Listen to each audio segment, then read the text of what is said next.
can we get some more breakdowns? For sure. So back by popular demand, this is part 2 of the season finale of Snowfall, aka Leon Tried to Put You Up on Game. But before we talk about more books that Leon tried to put you up on game about, let's take a second to talk about this individual right here, Einstein. So apparently Einstein is supposed to be the most intelligent amongst his peers. Einstein and his folks got you? Hey, Lord. Pete is smartest, though. What's 123,048 times 324?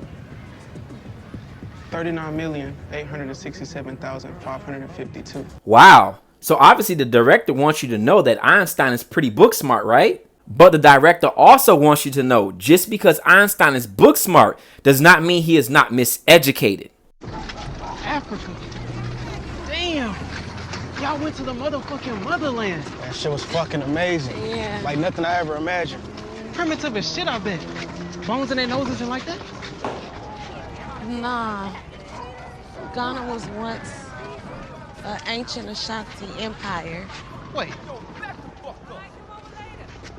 So y'all mean to tell me they had cities and clothes and shit?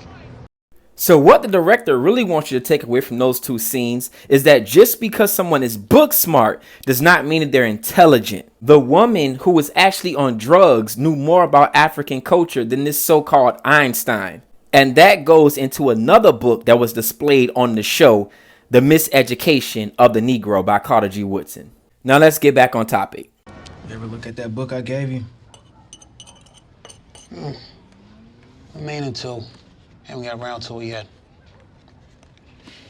I wanted to talk to you about this development opportunity downtown. Appreciate it, but I have to pass on that one. Look, you know I don't care about what you do with your money. Just want to make sure you got a plan. Look, I already got more than I ever thought I would have or could need. Yeah, you know, can't be doing you any good, you know, you burying it or stashing it in shoe boxes or wherever you keeping it. Well, I'd rather that than using it to build some building that white folks just want to keep black folks out of. Now what book is he holding in his hand?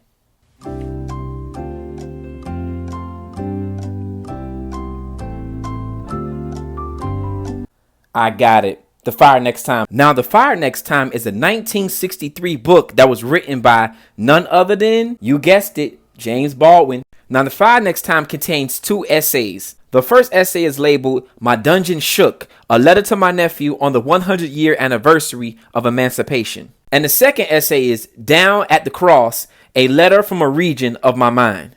Because of the conversation that Franklin and Leon was having in the kitchen, we're actually going to focus on the first essay, My Dungeon Shook. In this letter, James Baldwin describes how America has destroyed black men, including men in his family, and warns his nephew that America can turn you into a hateful, bitter black man. He also goes on to warn his nephew that if you want to find peace in America as a black man, it comes from knowing yourself, not emulating white people. I think this is significant to this scene and to the overall plot because if you look at all the moves that Franklin made, everything he wanted to do was getting closer to white people. He sold all his real estate in the black neighborhoods just to get closer to white people. Franklin did everything he could do to impress his white handlers while destroying his black community. And at the end of it all, he ended up, as James Baldwin describes, as a bitter black man broken by America.